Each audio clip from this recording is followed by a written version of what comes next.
Yan mga kabisyo, video lang muna natin yung unit ni Sir Arnold from Montalban mga kabisyo. Yung unit dito na binili sa Baluarte, sa atin na kinuha to, 4HF1 na 14 feet. Yan, nilagyan na lang natin ng bagong siding, bagong frame.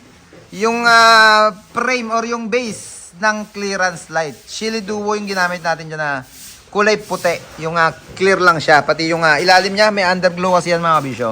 Puro puti yan, pati itong nakasinag dito. Mamaya, pabuksan ko nga. Kevin, dito nga muna, buksan mo nga itong park light nung unit ni Sir Arnold. Yan, ikutin lang natin. Para kung naghahanap din kayo ng unit mga kabisyo, meron pa tayong available dyan, dalawang 16 feet na 4HK at isang 4HF1 na 16 feet. Ayan yung ilaw mga kabisyo. Yung Chili Duo niya. Yung pinagawa ni Sir Arnold, ordinary na lang yung frame. Pero yung siding niya, brand new na aluminum, 60 cm. Pinabalutan na lang niya itong mismong labe nung drop side. Backboard, syempre, yung aluminum. Ayan, pati bed niya, yung steel lang, yung MS plate lang. Tubo, yung sandigan nung lona pagka may karga siyang bigas, mga kabisyo. Ayan yung isa pa niyang pinadagdag dyan. Yung side grill, yan, isa lang. Or yung solo lang yung pinagawa niya rin. Yung one liner lang natin na side grill. 4 or 5. Mga 5 siguro kapal nito. Siyempre yung bracket niya puro stainless din. Kagaya rin ng mga 3-liner na bracket na ginagamit natin. Pan 3-liner na side grill. Yan mga bisyo. 6 stud na to. Drum brake. Yan. Siyempre molye harap. At yung molye niya likod pinadagdagan ng Sir Arnold para ready na sa kargahan. Yan. Siyempre 6 stud din yan. All goods na ikutin lang natin. Tapaludo. Ito, sa tapaludo muna tayo. Isang bali lang, ordinary lang mga kabisyo. At merong matte card na kulay black. Yan, isang bali. Yan, stainless 304 syempre. Pati yung mga bisagra niyan 304. Lock siding, yung spring type. Plate niya, yung clip, stainless na rin. Mas mababa yung tailgate na request ni Sir Arnold dyan sa unit niya. Bilog yung taillight na tatluhan. Yung signal light niya nasa gitna. Pa-hazard niya ka mo, Orby. Yan, yung plate light na lang ay kakabit mga kabisyo. Dito sa gitna, isa sentro lang yung ilaw ng plaka. Yung grill, syempre, meron na rin yung protection para hindi basta-basta masira. Pag may tumamang matigas na bagay dyan sa tail light na yan, okay na. Yung mga ilaw, syempre, clearance signal, all goods na. Yung step mga kabisyo, ganun pa rin, dating gawi. Channel bar na binalot ng stainless. Yan, cover lang yan mga kabisyo, yung stainless na yan. Plate frame, syempre, stainless na rin. Tubo na additional dito. Ganda nga naman, dagdag accessories. Dagdag palamuti doon sa likuran ng unit. Yan. Yung cornering, syempre, meron na rin yan. Mga stainless na rin yung corner niyan. Kaliwat, or dulot, magkabilang dulo. Yung cornering. Yung backboard, mga kabisyo, yung frame, siya pa rin yung ginamit na frame. Yung sa original na bed. Pinakubera na lang ni Sir Arnold ng stainless. Ito yung loob ng unit. Yan, naka-hazard siya ngayon, naka-park light. Siyempre, mating bago. Upholstery, bago din. Yan, sa harapan niya ako. Check niyo mga ilaw Business name na lang. At gross weight, keep distance, plate number, yun na lang ang idadagdag dito. Tsaka siyempre, sticker natin yung logo natin na certified Gabisyo. Yan, okay na, bumper light, all goods. Fog light. Yung headlight, high mo dim mo na, dim. Yan, sige, dim mo nga. Yan, okay. Okay lahat, pati park light niya. Tsaka signal light. All goods mga kabisyo. Yan yung unit niya pala doon. Yung picture nung bagong binisita ni Sir Arnold dito sa Baluarte natin yung unit na to. Ito yung picture mga kabisyo, pakita ko sa inyo. Nung galing Japan. Yan yung picture niya mga kabisyo. Nung stock pa yung bed niya. Hindi pa napipinturahan. Pero ngayon mga kabisyo, ito na siya. At syempre pininturahan na yung ulo niya. Yung cabin kulay puti.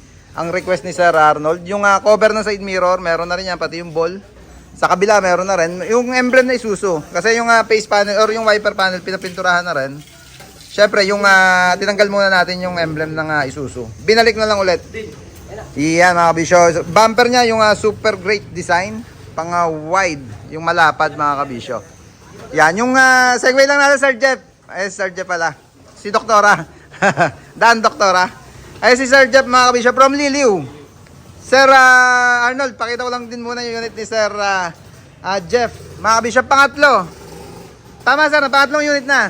Ayan, pangatlong unit na dinala niya dito sa Baluarte natin. Ngayon mga kabisyo, automatic bumper naman yung pinagawa niya. Kebs, huwag ka muna lumayo, testingin mo muna. Bayaw, welcome back.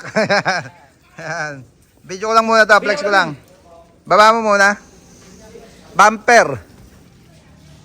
Lenovo, ano pa ba project dito? Chrome side mirror. Automatic bumper at yung Lenovo. Down. Down. Kaya ba tuloy? Yung baterya, sige, okay lang. Yun yung camera, pakita ko muna, yung front cam. Ayan, yung sa Lenovo. Left and right. Andito. Yan. Siyempre yung monitor. Ito yung monitor ng Lenovo natin. Brand new, 4 channel. Meron siyang front cam, left, right. Ito, pakita ko na. Ala pa yata yung front nito, hindi pa nakatap na. Yan. Front lang ang nakatap pa, left and right. Siyempre yung likod, yung harap. Nandun, nakalaglag pa yung wire niya, kinakabit pa nila. Atras mo nga cambio. Atras mo nga, cambio mo atras. Yan yung kagandahan sa Lenovo 4 channel mga kabisyo. Pag nag-cambio ka atras, masasolo ng monitor. Yung screen. Masasolo ng backlight natin or yung reverse cam. Yung screen, signal mo lang. Yan, neutral mo muna. Para bumalik sa apatan ulit signal. Ayan yung viewing nung kanan mga kabisyo. Ay sila kalmado at nagkakarwas. Yung kaliwa naman, ayun, sila Sir Jeff nasa kaliwa. At tanggalin mo yung signal. Pwede rin kasi mga kabisyo na, may option to. Yun, pwede mong gawing, steady mo lang sa reverse. Steady mo lang sa left. Steady mo lang sa kanan. Pwede yan mga kabisyo. Pwede nga, isa lang yung piliin mo na viewing. At kagandahan dyan mga kabisyo, pwede mo lagyan ng SD card para time to time. Nakamonitor ang biyahe ng unit mo. Pwede mo i-review pag meron kang gustong i-review. Yan. Susunod na lang kami. All goods na. Yung mga unit mga kabisyo, sinagway ko lang itong automatic bumper project natin ni Sir Jeff from Liliw, Laguna. Yan. Sir Arnold, meron lang konting retouchin pa. Yung sticker. At yung antena pinaputol ng Sir Jeff para pantay na siya. Business name, sabi nga gagawin na dito. Business name, not for hire. Keep distance, plate number. Yan ang mga ididikit na lang. Isang ikot na lang mga kabisyo para may idea din kayo kung gusto nyo magpagawa ng bed, bagong bed mga kabisyo. Bagong siding, frame, base na clearance light. Clearance light na Shili Duo. Yung side grill. Yan, mga ilaw. Check ko lang, pakita ko sa inyo yung mga ilaw. Ito yung ginamit natin na Shili Duo. Yan, yung super wide. Siyempre tinatanggal na natin yung bracket niyan. At siya na yung tinutornilyo doon sa likod. Doon sa mismong stainless. Pwede rin naman yung mga gantong design, yung LED. Kagaya nung ginamit natin kila Lupaypay at kay Hijacker. Kay Hijacker kasi yung star design yan, yung jet inawi. Pre. Hello. Yan, balik lang tayo dito. Asa si RB, pakisabi kay Kevin, patayin na yung mga ilaw. At idikit nyo na yung mga ihahabol pang mga ikakabit dyan. Ayan si Kevin. I-off na yung clearance light, hazard. Yan, okay na mga kabisyo. At hanggang dito na, maraming salamat sa panood, maraming salamat sa suporta. Please like, share, subscribe to my channel, Bakong Republic, para updated lagi kayo sa mga unit natin imasen. Peace, Bakong Republic.